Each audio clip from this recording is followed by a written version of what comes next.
She had 90 seconds to prove she wasn't a liar. If she failed, they'd execute her at dawn.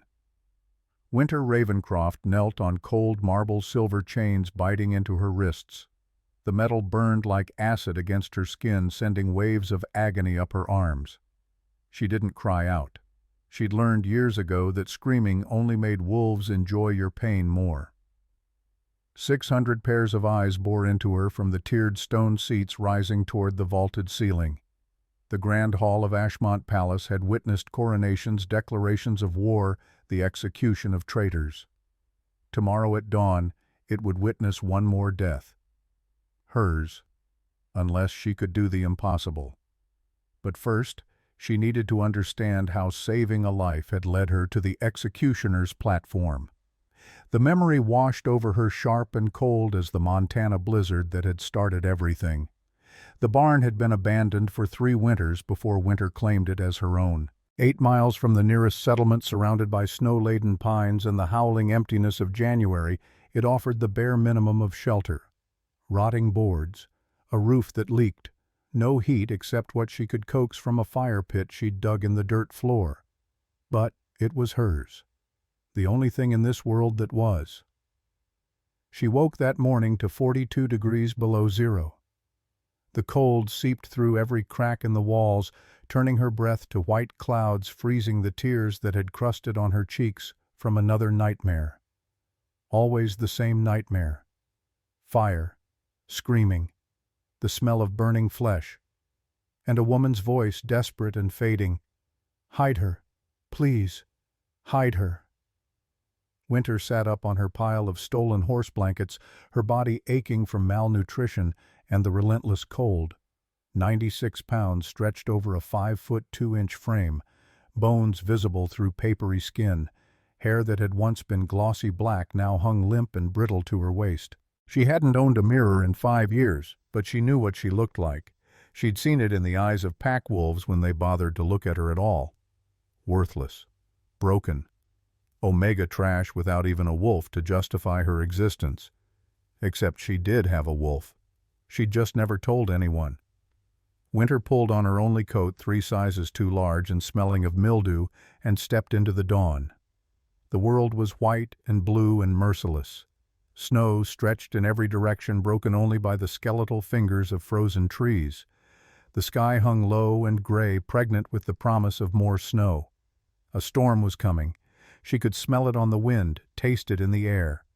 She had maybe 6 hours before the blizzard hit. 6 hours to check her rabbit snares, gather what firewood she could carry, and get back to the barn before visibility dropped to 0. Her stomach cramped with hunger. She'd eaten nothing but a handful of frozen berries in 3 days. The pack's garbage dump, her usual source of sustenance, had been picked clean by other desperate rogues. Winter was at the bottom of even that hierarchy, the weakest of the weak, the last to eat, if there was anything left. She trudged through snow that came up to her thighs, following the trap line she'd set 2 days ago. First snare empty, second snare empty, third snare a rabbit frozen solid, its neck broken clean. Winter's hands shook as she freed the small body. Meat. Real meat. Enough for 3 days if she rationed it. Thank you, she thought, to the rabbit's spirit, the way her grandmother had taught her before the old woman died and left Winter completely alone in the world. She was tying the rabbit to her belt when she heard it. A howl, low and agonized, coming from the ravine half a mile east. Winter froze. Every instinct screamed at her to run the other direction. Howls meant wolves. Wolves meant danger. And she was prey here, not pack. But something in that sound made her pause. It wasn't a hunting cry or a territorial warning. It was pain. Pure, desperate pain. She shouldn't investigate. She should go back to her barn, cook her rabbit, wait out the storm. But Winter had been in pain her whole life, and no one had ever come when she cried. She moved toward the ravine. The smell hit her first. Blood, fresh and sharp, copper bright against the clean scent of snow. Then she heard the snarling. Multiple wolves, their growls vibrating through the frozen air. Winter crept to the edge of the ravine and looked down. 12 wolves circled something in the bottom of the gully. Rogues by the look of them. mangy and scarred, their ribs showing through matted fur. They moved with the patience of predators who knew their prey was already dead. Just a matter of time, and in the center of their circle lay the biggest wolf Winter had ever seen, black as midnight, easily 350 pounds of muscle and fur. But he wasn't moving. 9 silver arrows jutted from his body. Chest, shoulders, flanks. Blood matted his fur, staining the snow beneath him crimson. His eyes were open, gold, bright and furious even as life drained out of him. Those eyes found Winter's hiding spot. Locked onto her. She felt it then. A pulse of electricity that shot from the top of her skull down to her toes. Her wolf stirred inside her, raising its head for the first time in months. Interested. Alert. Mate, something whispered in the back of her mind. That's our mate. Winter's breath caught. No. That was impossible. She didn't have a mate. Omegas like her didn't get mates. They got scraps and suffering and early graves. But her wolf was pushing at her skin now, wanting out, wanting to go to him. The black wolf tried to lift his head. Failed. The gold eyes dimmed slightly. He was dying. Winter looked at the 12 rogues, looked at the dying wolf, looked at her own trembling hands. She could walk away. Should walk away. One scraggly Omega against 12 full-grown wolves was suicide. She had her rabbit. She had a chance at survival. Why throw it away for a stranger? But those eyes. God's help her, those eyes. Winter untied the rabbit from her belt and set it carefully in the snow. Then she gathered deadwood branches, the driest she could find, and wrapped cloth torn from her undershirt around one end. She'd been saving a precious vial of wolfsbane oil made from plants her grandmother had taught her to process. Deadly poison to any wolf who ingested it or got it in their bloodstream. But just the smell of it was enough to repel them. She soaked the cloth in wolfsbane oil and struck her flint until the torch caught fire. Then Winter Ravencroft, 96 pounds of starving Omega, walked down into that ravine. The rogues saw her coming. 12 heads swung toward her lips, peeling back from yellow fangs. One of them, a gray male missing an ear, took a step in her direction. Winter raised the torch. The wolfsbane smoke curled into the air, acrid and wrong. The wolves' noses wrinkled. They backed up half a step. "Leave," Winter said. Her voice came out hoarse, cracked from disuse. "This one is mine." The gray wolf snarled. Behind him the others began to spread out, flanking her. Winter's heart hammered against her ribs. This was it. This was how she died. Torn apart by rogues in a frozen ravine, her body left for the crows. But she didn't run. She walked forward, torch extended directly toward the gray wolf. He held his ground until the flames were inches from his muzzle. Then he flinched back. The others followed his lead, giving ground reluctantly. Winter reached the black wolf's side. Up close he was even more massive. His shoulder would come up to her chest if he were standing. The silver arrows had been shot with precision. Whoever had done this had meant for him to suffer. The wolf's gold eyes tracked her movements. He tried to growl a warning, but it came out weak. His breathing was shallow, labored. "I'm going to help you," Winter whispered. "Don't bite me." She jammed the torch into the snow where it would keep burning and examined the arrows. 9 of them. Silver tips, which meant they were leaching poison into his bloodstream with every passing second. She had to get them out. But first, she had to get him out of this ravine. The rogues watched from 20 feet away, pacing, waiting for the torch to burn out. Winter had maybe 5 minutes. She tore more cloth from her shirt and fashioned rough bandages. Then she looked around for something, anything she could use to move a 350-pound wolf. Fallen branches, snow heavy and half-rotted, but they'd have to do. Working faster than she'd ever worked in her life, Winter stripped smaller branches from larger ones and wove them together with strips of cloth torn from her coat lining. A crude travois, the kind hunters used to drag deer carcasses, except this was no deer. The black wolf watched her with those unnerving gold eyes. She felt his confusion, his pain, and underneath it that strange pull, that electric connection that made her wolf pace inside her skin. "I don't know why I'm doing this either," she muttered. She positioned the travois next to him, tried to roll his massive body onto it. He was too heavy. She couldn't budge him. The torch flames were getting lower. Winter crouched down and looked into those gold eyes. "I need you to help me. Can you move at all?" "Just a little." For a long moment, nothing. Then the wolf's front legs shifted. Claws dug into frozen ground. With agonizing slowness, he dragged himself partially onto the travois. It was enough. Winter grabbed the front of the travois and pulled. Her muscles screamed. Her hands immediately began bleeding where splinters drove into her palms. But the travois moved. Inch by inch, she dragged him toward the slope of the ravine. The torch sputtered out. The rogues surged forward. Winter dropped the travois and snatched up the smoking stick, swinging it wildly. "Back! Get back!" They retreated, but barely. They could smell that the wolfsbane was gone. It was only a matter of time. Winter grabbed the travois again and hauled with everything she had. Her feet slipped on ice. She went down hard on one knee, felt something crack, ignored it, kept pulling. The black wolf's eyes never left her face. Up the slope, onto level ground. The rogues followed a pack of hungry shadows. Winter knew she couldn't outrun them, not while dragging a dying wolf. But if she could just get far enough ahead, if she could reach the cave system she'd discovered last autumn.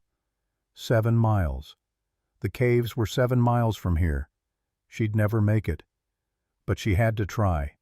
The first mile was agony. Winter's hands bled freely, leaving crimson trails in the snow. The travois caught on every rock, every root threatening to overturn and spill its precious cargo.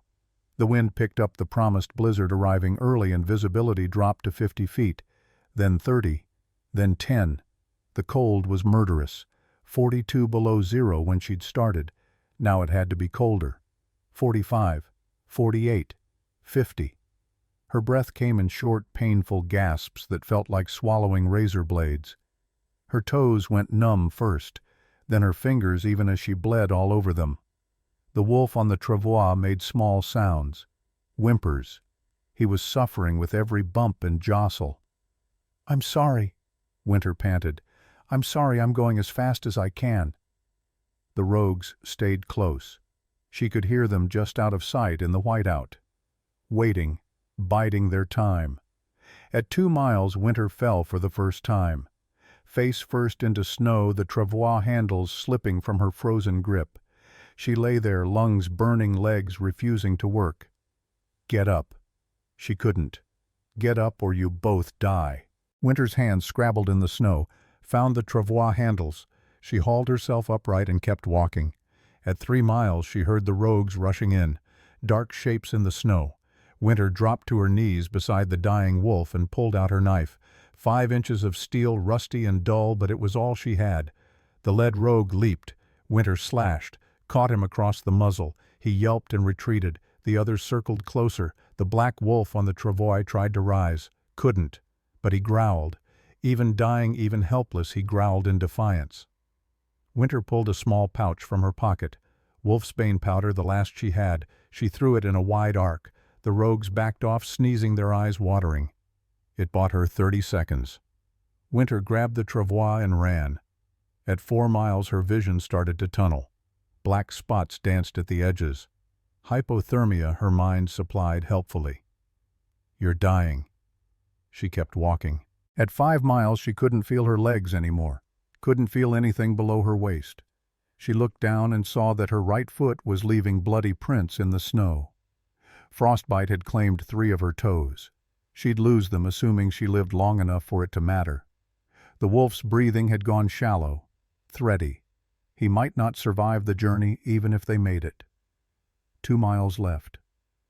Winter's lips moved in a prayer to the goddess she'd never believed in. "Please, please, if you're real, if you care about broken things, let me save him. I'll give anything. Just let me save him." The wind howled. The rogues howled back. At 6 miles, Winter saw the dark mouth of the cave system.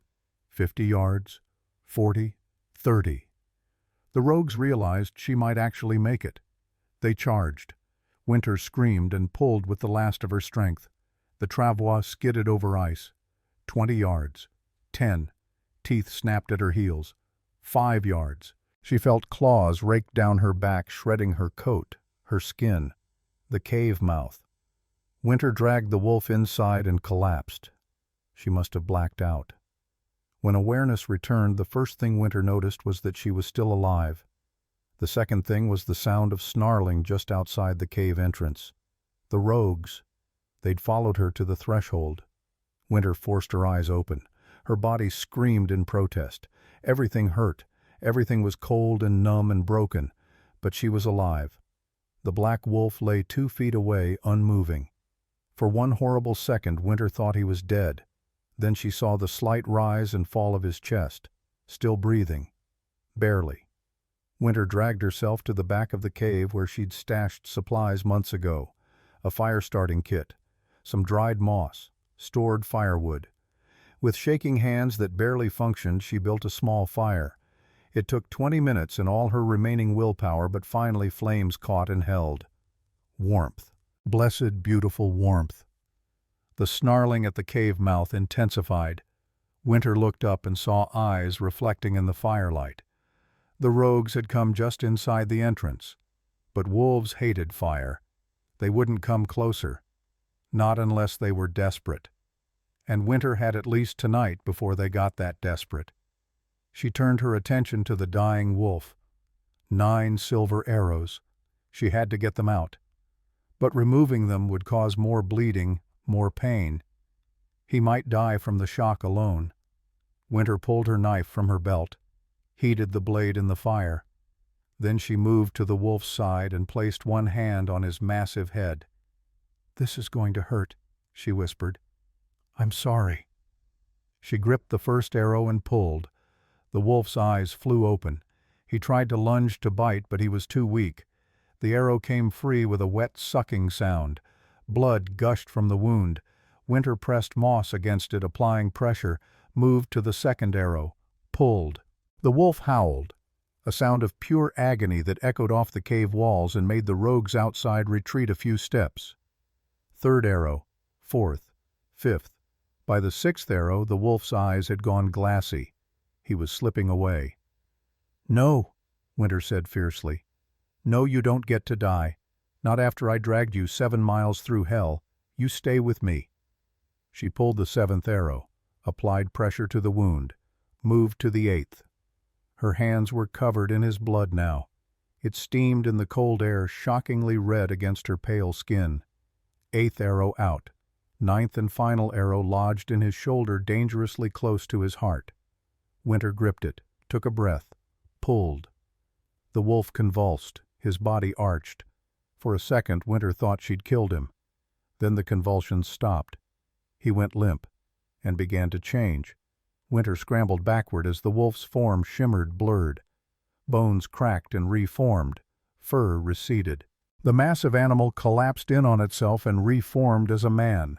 A naked man sprawled unconscious on the cave floor, covered in blood and half-healed wounds. Winter stared. He was enormous even in human form. 6'7" at least, with shoulders that seemed too broad for any doorway. Scars crisscrossed his torso, old and new. Tattoos marked his arms and chest, black ink forming symbols Winter didn't recognize. His face was harsh, all sharp angles and brutal masculinity. Black hair fell past his collar, matted with sweat and blood. And he was completely, gloriously naked. Winter's face burned. She grabbed one of her blankets and draped it over him. Then she set about treating his wounds with the supplies she had. Yarrow to stop bleeding, comfrey root paste for the deeper injuries, wild garlic to purge the last of the silver poison from his system. She worked through the night, fed the fire, kept watch on the rogues who prowled just outside, and tried not to think about the fact that she'd just saved the life of a complete stranger who could kill her the moment he woke up. Dawn came gray and cold. The storm had passed. The rogues, seeing their prey had survived the night, finally retreated. Winter sat with her back against the cave wall, so exhausted she could barely keep her eyes open. The man's eyes snapped open. Gold.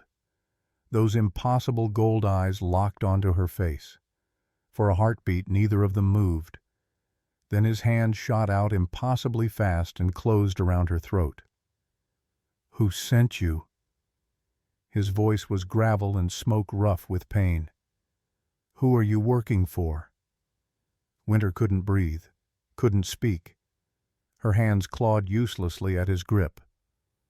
"Answer me." The pressure increased. Black spots danced across Winter's vision. She was going to die.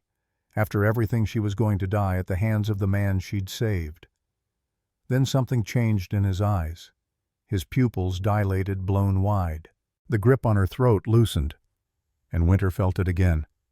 That electric shock 10 times stronger, now slamming through her body with enough force to make her gasp. His hand dropped away from her throat as if she'd burned him. "No," he breathed. "That's... you're..." Winter sucked in air, coughing. "I found you dying. I helped you." He sat up slowly, the blanket falling away. He didn't seem to notice or care about his nakedness.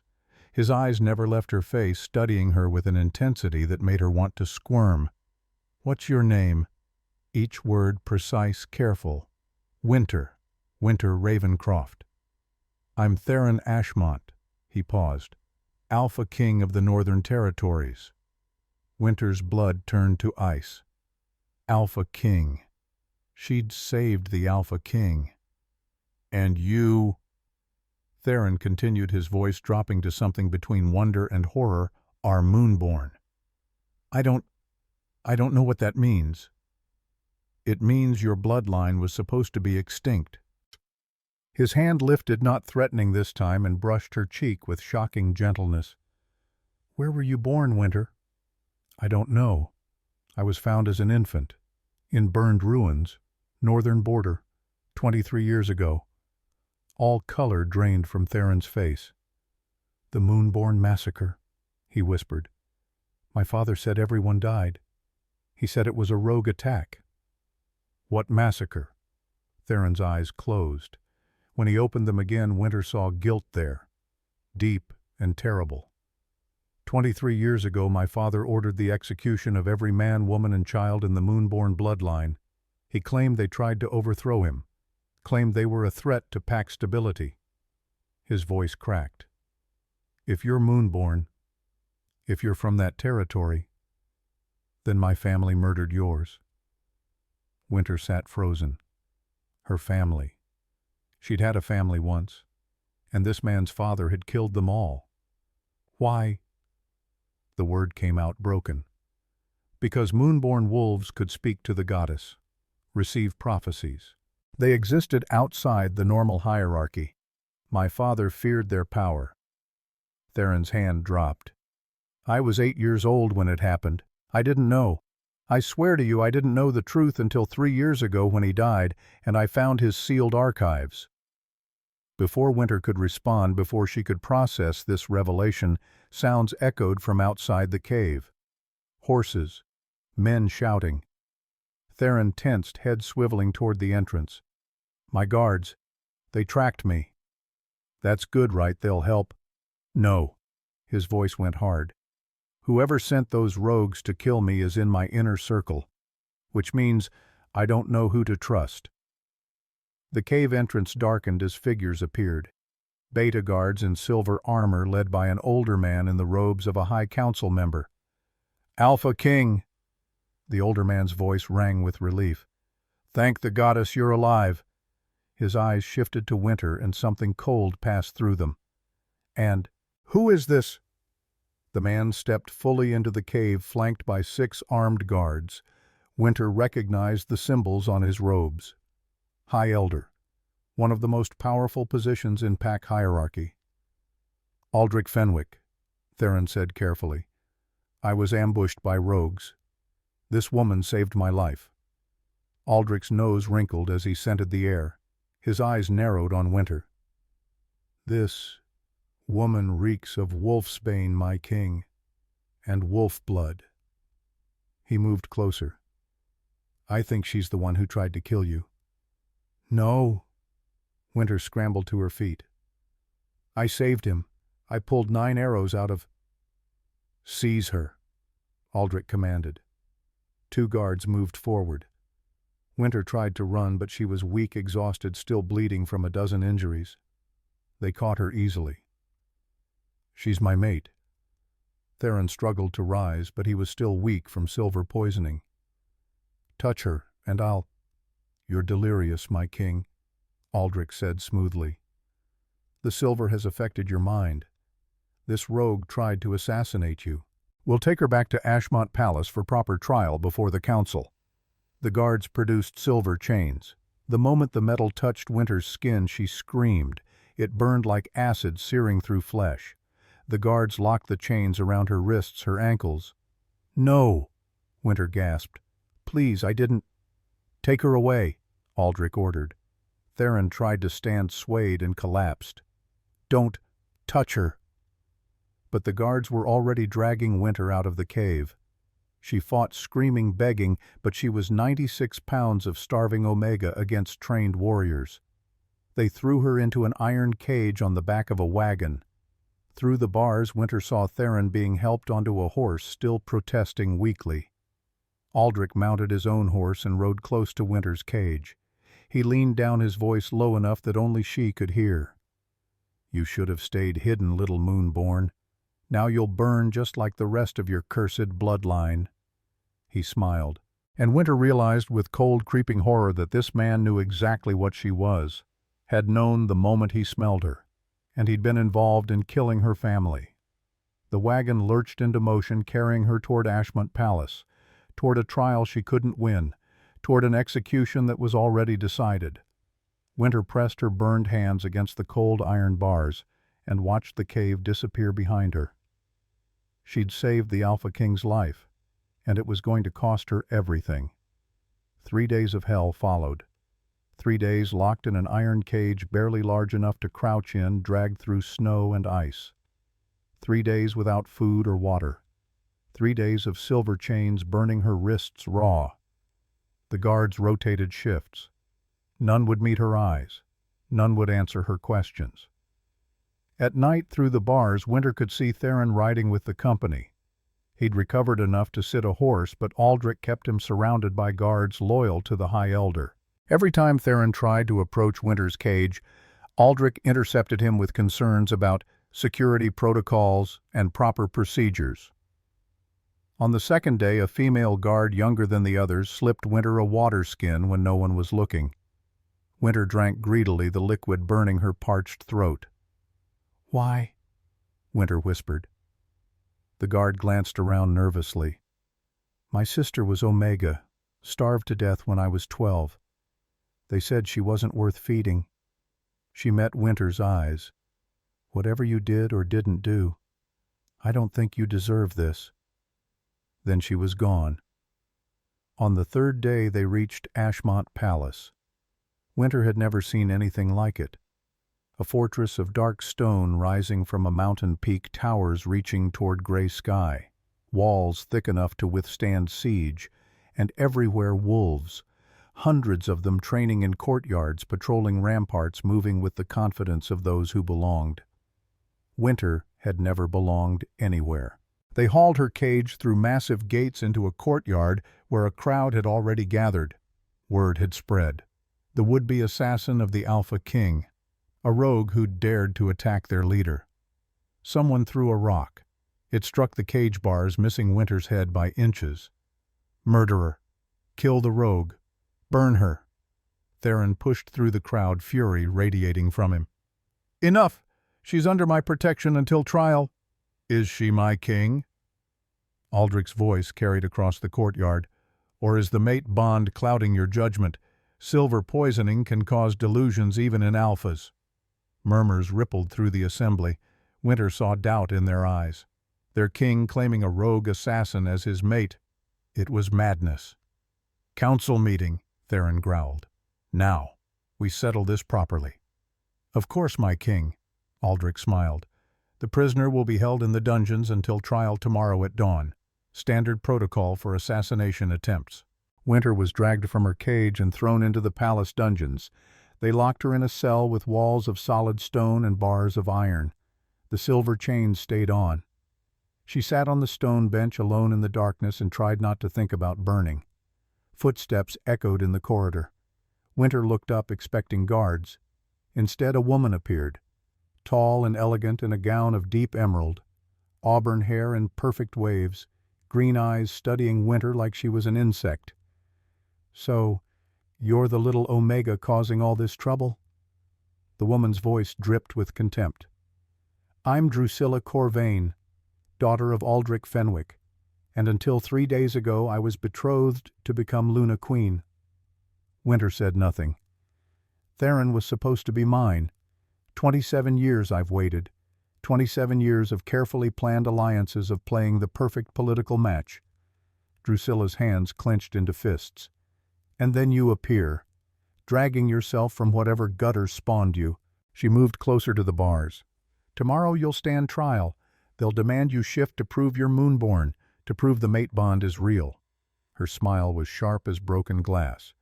"But you won't be able to shift, because I'm going to make sure of it." She snapped her fingers. Guards appeared with a water skin. "No," Winter said. "I won't. Hold her." The guards entered the cell, grabbed Winter's arms, forced her head back. Drusilla poured liquid down Winter's throat. Winter choked, gagged, but they pinched her nose closed until she had to swallow. It tasted bitter. Wrong. Like rotting flowers and poison. "Lunar wilt," Drusilla said pleasantly, "suppresses wolf transformation completely. You'll try to shift tomorrow, and you'll fail. And when you fail, the council will call you a fraud and an assassin." She leaned close. "You'll burn, and Theron will be mine again." The guards released Winter. She collapsed, coughing as poison burned through her veins. Drusilla swept from the cell, leaving Winter alone with the silver chains and the growing certainty that tomorrow she would die. Hours passed. Winter felt her wolf growing distant, muffled, like trying to reach someone through thick fog. No. No, she couldn't lose her wolf. Not now. Footsteps. Different this time. Heavier. Theron appeared outside her cell. He was alone. No guards. Just the Alpha King in dark leather and barely contained fury. "Open," he commanded. The lock clicked. Alpha command compelling even metal. Theron stepped inside. The door shut behind him. He crossed the cell and dropped to his knees before Winter. "Who did this?" His fingers hovered over her burned wrists. "I ordered them to hold you in comfort, not torture you." "Council protocol," Winter whispered. "They don't trust you with me. They think the mate bond makes you weak." Theron's jaw clenched. He pulled a key from his pocket and unlocked the silver chains. The moment they fell away, Winter gasped. Relief flooded through her. Then Theron pulled her into his arms. "I'm sorry," he said into her hair. "I should have protected you better. Should have anticipated Aldrich's move. They poisoned me." The words tumbled out. "Drusilla, lunar wilt. I won't be able to shift tomorrow. When I can't prove what I am, they'll execute me." Theron pulled back, his gold eyes blazing. "No, they won't. You can't stop them. The council—" "I am the Alpha King." Power rolled off him in waves. "And I will burn this entire palace to the ground before I let them harm you." He pulled a vial from his pocket. Dark red liquid gleamed inside. "Alpha blood, my blood. It purges toxins from a mate's system." Winter stared at the vial. "That's a bonding ritual. It makes the mate bond permanent." "I know. Why would you do that? You barely know me." Theron cupped her face in both hands. "Because you dragged a dying wolf 7 miles through a blizzard when any sane person would have left him to die. Because you're the strongest person I've ever met. Because the goddess chose you for me." His thumb brushed her cheek. "And because I've spent 3 days reading my father's archives about what was done to your family. I'll spend the rest of my life trying to make that right." Winter took the vial with shaking hands and drank. The blood hit her tongue and exploded with sensation. Copper and smoke and cedar and something wild. Heat spread through her body, chasing away poison. Her wolf stirred, lifted its head. began to wake. Theron caught her when her legs gave out. Easy. The bond is settling. He held her through the shakes and tremors as alpha blood battled lunar wilt. Slowly the poison lost. When Winter's shivering stopped, her wolf was as clear as it had ever been. Better, Theron murmured. Yes. Winter looked up at him. Thank you. Tomorrow they'll demand you shift. You'll be able to now. But Winter, he met her eyes. When you shift, your wolf will be different. The mate bond and my blood have changed you. You'll be what you were always meant to be. Larger, more powerful. Will that be enough? More than enough. Theron smiled. Tomorrow you're going to show the council exactly what a moonborn can do. He kissed her forehead and stood. Sleep. I'll send guards I trust to watch your cell. Tomorrow at dawn, we end this. After he left, Winter lay on the stone bench and closed her eyes. Tomorrow at dawn she would face 600 wolves in the grand hall. Tomorrow she would prove she wasn't a liar. Or she would burn. Dawn came too cold and too fast. Winter woke to the sound of boots in the corridor. Different guards this time wearing Theron's personal insignia. They treated her with wary respect. The Alpha King requests your presence, Lady Ravencroft. Lady. They'd called her Lady. They brought her clean clothes. A simple white dress that fell to her ankles. Soft boots. They even brought water and a comb for her hair. Winter dressed with numb fingers. This was it. Today she proved herself or died trying. The guards escorted her through palace corridors lit by morning sun. Servants stopped to stare. Nobles whispered behind their hands. Word had spread. The trial of the supposed assassin, the Omega who claimed to be the Alpha King's mate. The grand hall doors stood open. Winter stepped inside and her breath caught. The assembly was massive. Every seat filled, standing room packed. 600 wolves at minimum, maybe more. She recognized faces from the courtyard. Saw Drusilla in the front row, her smile sharp with confidence. Saw Aldrich Fenwick at the center of the floor, flanked by 4 other High Council members, all of them watching her with cold calculation. And on the throne, elevated 15 feet above everyone else on a dais of black marble, sat Theron Ashmont. Alpha King, her mate. His eyes found hers across the hall. Held. Something passed between them. Trust. Certainty. We can do this, his expression said. Winter walked forward. The crowd parted, wolves pressing against walls. She climbed the steps to the dais and stopped beside Theron's throne. He stood, took her hand, raised it to his lips in a gesture that left no doubt about his claim. Gasps rippled through the assembly. Alphas and members of the pack. Theron's voice rang with absolute authority. We are gathered to address serious accusations. Winter Ravencroft stands accused of attempting to assassinate your king. High Elder Aldrich Fenwick has brought these charges. Let him present his evidence. Aldrich stepped forward, his robes sweeping marble. My king, the evidence is clear. This woman was found at the scene of your ambush, reeking of wolfsbane, the very poison used in the attack. She had wolf blood on her hands, her clothes.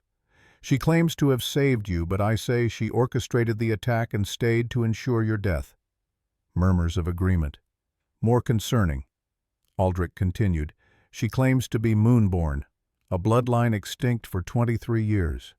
She claims the mate bond with you, attempting to use your understandable vulnerability to escape justice.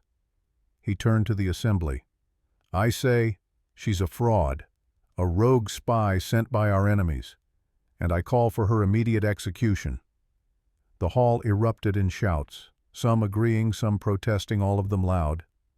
Theron's power slammed down like a physical weight. Silence fell instantly. High Elder Fenwick makes serious accusations, Theron said, his voice deadly calm. Accusations that conveniently ignore several facts. First, the rogues who attacked me are all dead. Winter killed 3 of them herself, defending us both. I have witnesses among my guards who found the bodies. He gestured. 3 guards stepped forward. Second, the wolf's bane she carried was used defensively to drive off rogues, standard practice for lone wolves traveling dangerous territory. Third, and here Theron's eyes went cold, you claim she's a fraud about being moonborn. Then explain how she knew exactly how to treat silver poisoning using herbs found only in the old moonborn territories. Explain how she performed healing rituals my own physicians didn't recognize. Explain the scent. Aldrich's jaw tightened. Scent can be faked. Herbs can be learned. These prove nothing. Then let's prove it definitively, Drusilla said, standing. Let her shift. If she's truly moonborn, her wolf will show it. The old texts describe starlight wolves' white fur that glows larger than normal, blessed by the goddess herself. She turned to Winter, her smile poisonous. Shift, little Omega. Show us your moonborn wolf. This was it. The moment Drusilla thought Winter would fail, poisoned and helpless. Winter stepped forward. I'll shift, she said clearly. But first I have something to say. Theron nodded permission. Winter turned to face the assembly. 600 wolves watching her, judging her. I don't remember my family, she said. I was found as an infant in burned ruins, raised by wild wolves because no pack would take me. I've spent 23 years cold and hungry and alone. Her voice grew stronger. 3 days ago I found a dying wolf in a ravine. I could have left him, should have left him, but I didn't. I dragged him 7 miles through a blizzard because leaving someone to die felt wrong. She met Aldrich's eyes. That wolf was your Alpha King, and the man who ordered his assassination is standing in this room right now wearing the robes of a High Elder. Shocked gasps. Aldrich's face went red. How dare you? I dare because it's true, Winter said. The rogues weren't random. They were too organized, too well armed with silver arrows. Someone hired them, someone who knew the Alpha King's travel route, someone who had access to palace intelligence. She turned to Theron. You've been investigating. Tell them what you found. Theron stood pulling documents from inside his coat. For the past 3 days while recovering, I've been reading my father's sealed archives, documents he hid because they revealed uncomfortable truths. He held up a letter. This is correspondence between my father and Aldrich Fenwick from 23 years ago planning the Moonborn massacre. Not because they were a threat, because my father feared their influence. He pulled out more documents. Payment records to assassins, orders to target children. Aldrich's own words, we cannot allow a bloodline that speaks to the goddess to exist. They will turn the people against us. The hall erupted in chaos. Aldrich's face had gone from red to white. Those are forgeries, lies created by this woman to... Shut up. Theron's alpha command hit like a hammer. Aldrich's mouth snapped closed involuntarily. These documents are in your handwriting, sealed with your personal crest, dated and witnessed. Theron descended from the throne, documents in hand. You orchestrated the Moonborn massacre. You profited from their lands, and 3 days ago, when Winter appeared clearly moonborn by her scent, you panicked. He moved closer to Aldrich. You had me ambushed, hoped the rogues would kill me and Winter both. When we survived, you arrested her as the assassin, hoping to execute her before anyone realized the truth. Theron's gold eyes blazed. You failed. Aldrich's composure cracked. You don't understand the prophecy. It said a starlight wolf would judge the unworthy. They would have destroyed everything we built. So you murdered children to prevent it? I did what was necessary. The admission hung in the air. Winter watched Aldrich realize his mistake too late. He'd confessed. In front of 600 witnesses, he'd confessed to genocide. Guards, Theron said coldly. Arrest High Elder Aldrich Fenwick for conspiracy to commit regicide, genocide of the Moonborn bloodline, and high treason. Guards moved forward. Aldrich tried to run. They caught him in 3 steps, drove him to his knees. It was for the pack, Aldrich screamed. I protected us from catastrophe. You protected yourself from justice. Winter said softly. She walked forward until she stood before the kneeling High Elder. You killed my mother, my father, everyone I should have known, and you've spent 23 years looking for me, terrified I'd survived. She leaned down. Your nightmares are real. I did survive, and now I'm going to watch you answer for what you did. Aldrich sagged in the guard's grip. Theron gestured to more guards waiting at the side entrance. Bring them in. 4 more figures were escorted into the grand hall in silver chains. Council members, all of them, their faces showing various degrees of shock and resignation. Marcus Ravenswood, Helena Blackmore, Corbin Draven, and Victoria Stonewater, Theron announced. My investigation over the past 3 days revealed that Aldrich did not act alone. These 4 council members were complicit in the Moonborn massacre. They received portions of Moonborn lands as payment for their silence and cooperation. He held up more documents. Letters in their handwriting, land deeds transferred illegally, witness statements from servants who overheard their meetings 23 years ago.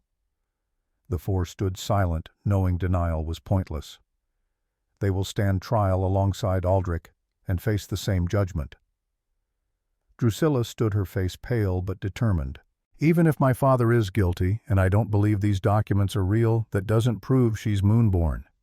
Anyone can make accusations. She still needs to shift, to prove her claim. Clever. Separate herself from her father's crimes, cast doubt on Winter's identity. You're right, Winter said. I do need to prove it. She turned to the assembly. But before I shift, I want Lady Drusilla to explain something. How did she know I wouldn't be able to shift today? Drusilla's eyes widened. What are you talking about? Last night you visited my cell. You had your guards force Lunar Wilt down my throat. Winter's voice carried across the hall. You said I'd try to shift and fail, that the council would call me a fraud and execute me. Those were your exact words. Drusilla's face drained of color. That's a lie. I never... The guards who held me down can testify. One of them is here. Winter pointed. 3rd row, Beta Marcus Crane. A guard in the 3rd row stood slowly, his face conflicted. Is this true, Beta Crane? Theron's voice cracked like a whip. Beta Crane swallowed hard. Yes, my king. Lady Drusilla ordered us to restrain the prisoner. She poured something down her throat, said it was necessary to prevent deception. Drusilla's composure shattered. She was going to trick you, use dark magic to fake a Moonborn wolf. I was protecting you. By poisoning my mate. She's not your mate. She's a fraud, a liar, a... Shift. Winter's command cut through Drusilla's hysteria. You claim I can't shift, that the Lunar Wilt will prevent it. Then watch. Winter closed her eyes, reached for her wolf, and her wolf came roaring forward stronger than ever before. The mate bond, Theron's blood, 3 days of real food and safety. Her wolf had been waiting for this moment. The transformation tore through Winter like lightning. Bones cracked and reformed, her spine arched. Fur erupted across her skin, white and silver and glowing. When the shift completed, shocked silence filled the grand hall. Winter's wolf stood in the center of the marble floor, and she was magnificent. Larger than any beta. Nearly the size of an alpha. Her fur blazed white-silver, glowing with inner light. Each hair threaded with luminescence. Where her paws touched marble, they left prints of silver radiance that pulsed and faded. Her eyes swept the assembly. Pure molten gold. This was no Omega. This was a Moonborn Alpha in her full power. Someone whispered, "By the goddess, it's real." Drusilla stumbled backward, her face ashen. "That's impossible. I gave her enough Lunar Wilt to suppress transformation for a week." Every eye turned to her. "You poisoned her." Theron's voice was deadly quiet. Drusilla realized her mistake. She'd confessed, just like her father. That's not... I meant... Guards. Arrest Drusilla Corvain for attempted murder of the Alpha King's mate. Drusilla tried to run. Guards caught her. She screamed and fought as they dragged her to kneel beside her father. It was his idea, she shrieked, pointing at Aldrich. He said we had to eliminate her. He said if the prophecy came true, we'd lose everything. Be silent, girl, Aldrich hissed. No, you said she was a threat. You said... Thunder cracked. Not real thunder. Something deeper, more primal.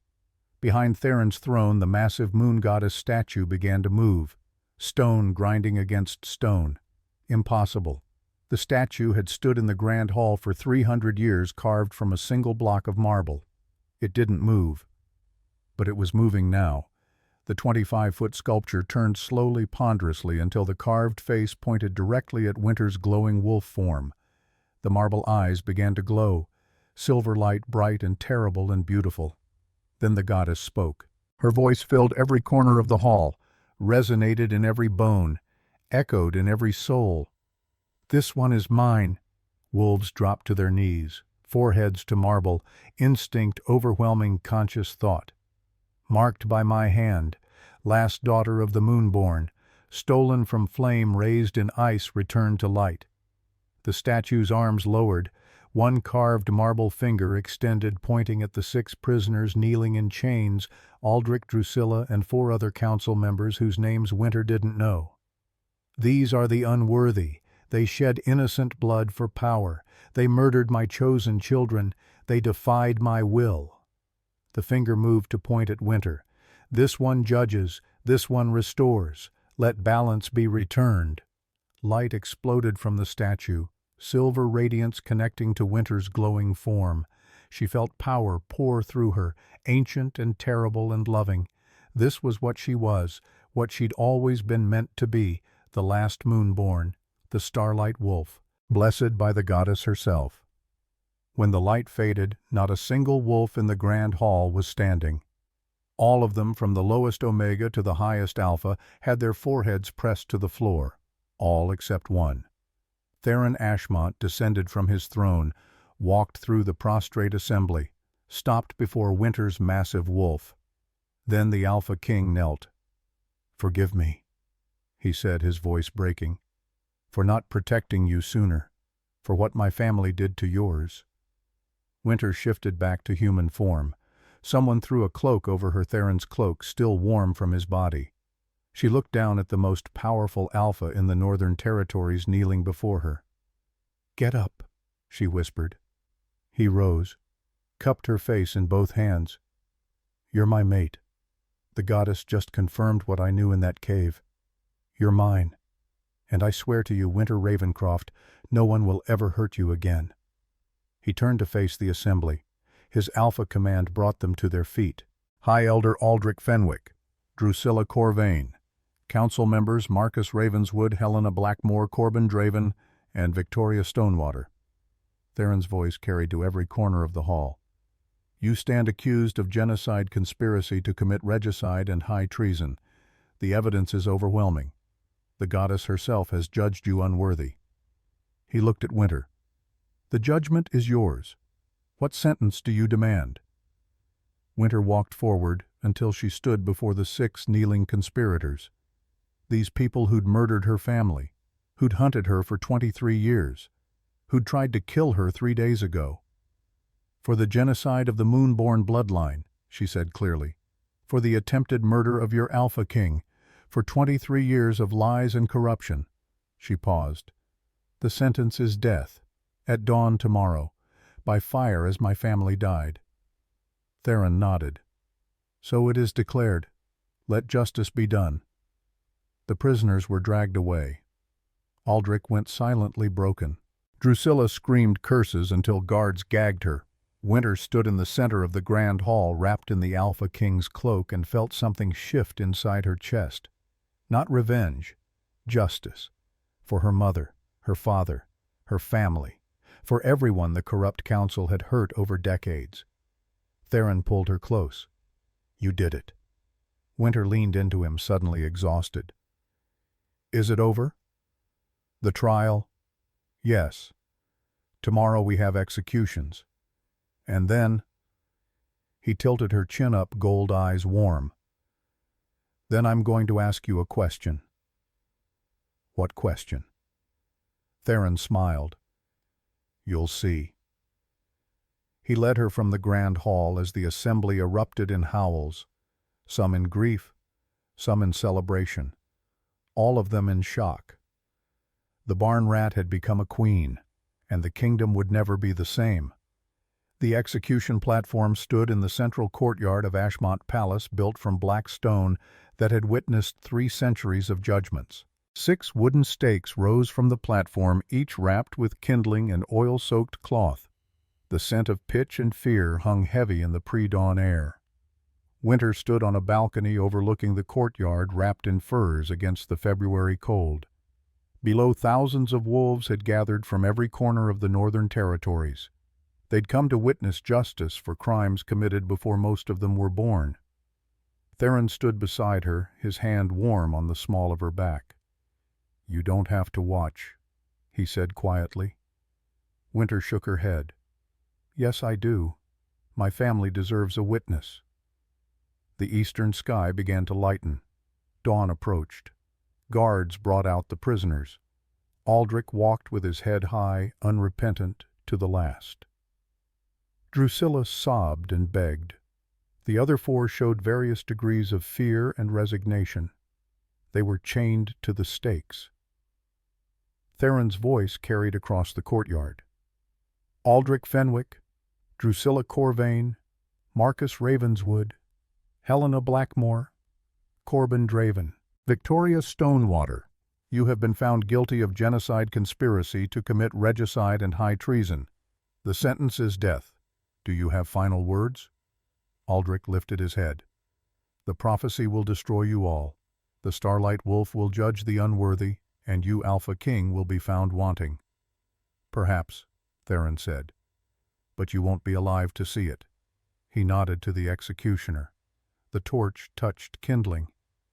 Winter watched the flames rise, watched the 6 who'd orchestrated her family's murder face the same death they'd given to innocents. She waited to feel satisfaction, triumph, vindication. Instead, she felt only emptiness. Her family was still dead, her childhood still stolen. Justice didn't erase the past. It just prevented the same crimes from happening to others. Drusilla's screams faded. The others died in silence or prayer. When it was over, when the flames had consumed flesh and bone and left only ash, Winter turned away from the balcony. Theron caught her hand. "Are you all right?" "No," Winter said honestly, "but I will be." He pulled her close. They stood like that while the sun rose and the crowd dispersed. "I need to show you something," Theron said, "before I ask my question." He led her through the palace to a wing she hadn't seen before. These corridors were older, the stone darker, the air thick with history. They stopped before an ornate door carved with symbols Winter recognized from her grandmother's teachings, moonborn symbols. "This wing was sealed when my father ordered the massacre," Theron said. "I had it opened 3 days ago." He pushed the door open. Winter stepped into a vast chamber that stole her breath. The walls were covered in murals depicting wolves made of starlight running beneath a silver moon.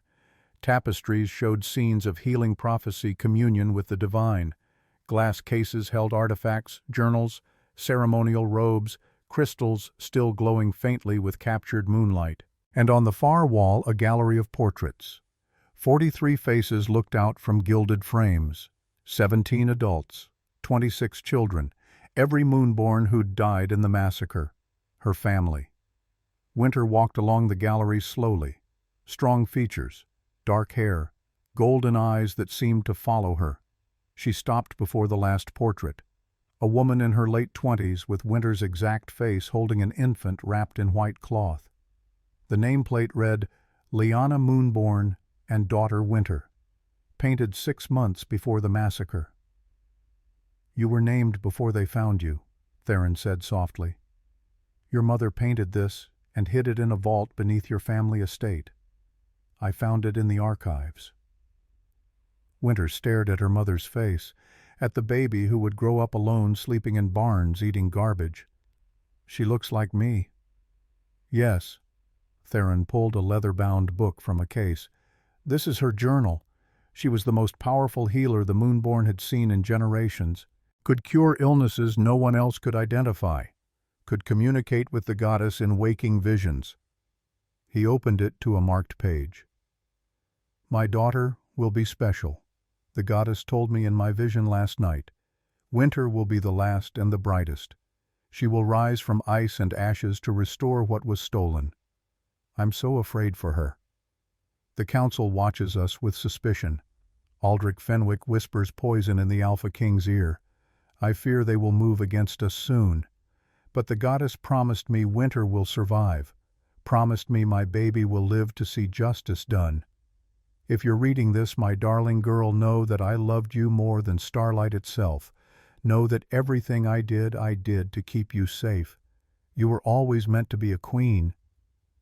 Winter's vision blurred with tears. She traced her mother's handwriting with shaking fingers. She knew, Winter breathed. She knew I'd survive. She had faith in the goddess, and she was right. Theron's arms came around her from behind. Your mother hid you in a root cellar during the fire, wrapped you in enchanted cloth that masked your scent. When the assassins left, believing everyone dead, wild wolves found you. The goddess guided them to you. Winter turned in his arms. How do you know? Because yesterday I went to the forest where you were found. The wild wolf pack is still there. They've been watching over Moonborn land for 23 years waiting. Winter's eyes widened. They're still there, waiting for you to come home. Theron brushed a tear from her cheek. They knew what you were even when you didn't. Brought you food when you were starving. Protected you from rogues. The gray she-wolf who slept outside your barn. She's the same wolf who found you as an infant. Winter's throat closed. All those years she'd thought herself alone, but she'd been watched over, protected. I want to thank them, she whispered, and I want to make sure they're always safe. Then you'll need the authority to do it. Theron stepped back and took her hands. Which brings me to my question. He knelt. Winter's breath caught. Winter Ravencroft, last daughter of the Moonborn, Starlight wolf blessed by the goddess herself.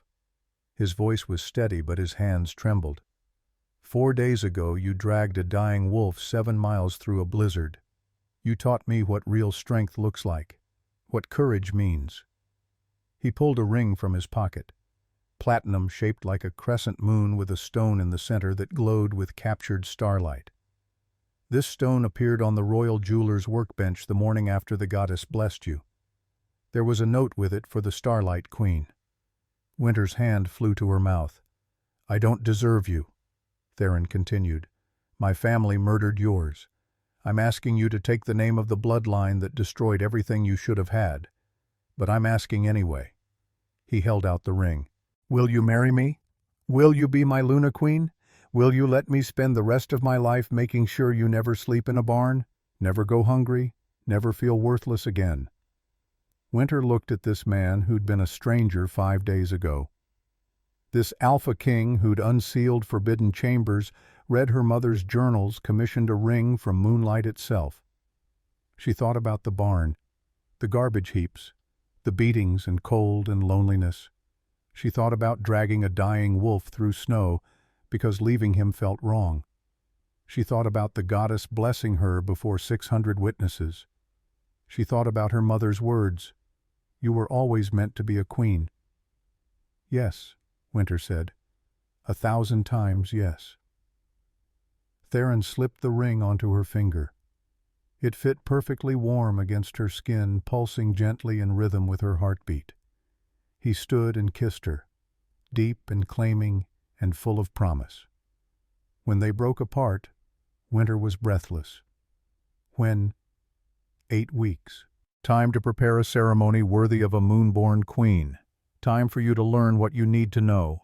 Time for the territories to understand their Luna Queen rose from nothing to restore balance. Winter smiled. I didn't rise from nothing. I rose from ice and ash, just like the prophecy said. That you did. Theron's thumb brushed her cheek. Come, we have a kingdom to prepare. The wedding took place on the first full moon of spring. The ceremony grounds were set in a clearing at the edge of Ashmont territory where ancient pines formed a natural cathedral. Over 1,000 wolves attended from packs across the northern territories and beyond. Alphas and betas, omegas and gammas all come to witness history. Winter walked down the aisle alone, as was her right as the last of her bloodline. She wore white and silver, a gown that shimmered with its own light. Her hair hung loose down her back, woven with moonflowers that bloomed only at night. But she wasn't truly alone. As she reached the halfway point, movement at the tree line caught every eye. Wolves emerged from the forest. Not shifters. True wild wolves. Gray and black and brown, 20 of them forming an honor guard on either side of the aisle. The gray she-wolf who'd protected Winter through 5 barn winters walked beside her. The black male who'd brought rabbits when she was starving. The young ones she'd played with as a child. They'd come to witness the barn rat become a queen.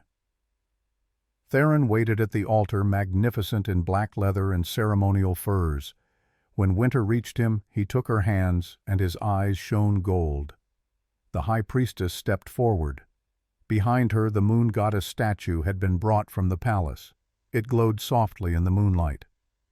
We are gathered under the full moon to witness the bonding of Alpha King Theron Ashmont and Winter Ravencroft, last of the moonborn bloodline, the priestess intoned. The goddess herself has blessed this union. Tonight we celebrate not just a marriage, but the restoration of balance. Theron spoke his vows. I claim you as my mate, my Luna, my queen. You are mine as I am yours. From this day until the stars fall from the sky, I will protect you, cherish you, stand beside you. You saved my life. I give you my life in return. Winter's voice rang clear. I accept your claim. I am yours as you are mine. From this day until the last wolf howls, I will stand with you, rule beside you, love you. You gave me a home. I give you my heart. The mate bond blazed between them, visible as silver and white light intertwining. The priestess raised her hands. By the power vested in me by the goddess and the northern territories, I declare you bonded, Alpha King and Luna Queen. May your reign bring justice, prosperity, and peace. Theron kissed Winter as the assembly erupted in howls, shifter and wild wolves alike all celebrating. When they broke apart, the priestess placed the Luna Queen crown on Winter's head, delicate platinum shaped like moonbeams and stars. Winter turned to face the assembly, 1,000 wolves watching her, waiting. My first decree as Luna Queen, Winter said. I established 10,000 acres of protected sanctuary for the wild wolf packs who raised me. They will have safe hunting grounds, clean water, and the gratitude of this kingdom forever. The wild wolves howled approval. My second decree, any pack that starves or abuses omegas will lose their charter immediately. No wolf goes hungry in my kingdom. No wolf sleeps in the cold. We protect the vulnerable, or we are no better than monsters. Murmurs of approval rippled through the crowd. My third decree. The history of the Moonborn will be taught in every pack school. My family will be remembered not as a threat, but as healers, seers, and servants of the goddess. Their deaths will be honored. Their legacy will live on. She looked at Theron, who nodded with pride. And my final decree for tonight: we feast, we celebrate, we remember we are wolves, wild and free and blessed by the moon herself. The assembly roared approval. The celebration lasted until dawn. Winter danced with Theron under the stars, drank wine, ate food that didn't come from garbage heaps. She met alphas who bowed to her, omegas who looked at her with hope, children who whispered about the Starlight Queen. As the sun began to rise, Winter and Theron slipped away to the mountain peak where he'd been ambushed, where she'd found him dying. They stood looking over the territories, forest and mountain and sky painted in shades of pink and gold. 3 months ago you were sleeping in a barn, Theron said. Now you're Luna Queen. 3 months ago you were dying with 9 silver arrows in your chest. Now you're married to the woman who saved you. Winter leaned into him. We've both come far. Any regrets? Winter thought about it, really thought. No, every terrible thing led me here. To you, to this. I wouldn't change it. Not even the barn, the hunger. Especially not those. They made me strong enough to drag a 350-pound wolf 7 miles through hell. She smiled up at him.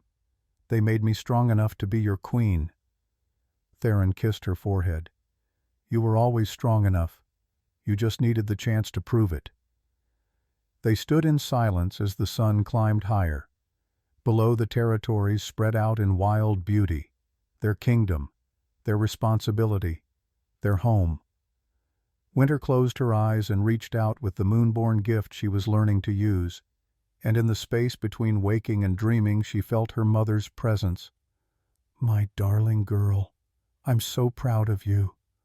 Winter's eyes flew open, tears streaming. She's proud of me, she whispered. My mother, she's proud. Theron held her while she cried. Happy tears, healing tears. When Winter composed herself, she looked out over the kingdom. What happens now? Now we rule, we protect, we build something better. Theron's hand covered hers. Together. Winter nodded. Together. She had her mate, her kingdom, her purpose. She was Winter Moonborn Ashmont, last daughter of Starlight, Luna Queen, and she would never be invisible again. Far below, wild wolves howled in the sanctuary she'd created. The sound carried on the wind, joyful and free. Winter threw back her head and howled with them. Theron joined her, his alpha voice harmonizing, and in the palace far behind them the moon goddess statue turned one final time. Her marble face lifted toward the mountain where the Starlight Queen stood with her mate. The carved lips curved into something that might have been a smile.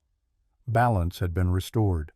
The prophecy was complete, and the kingdom would never be the same.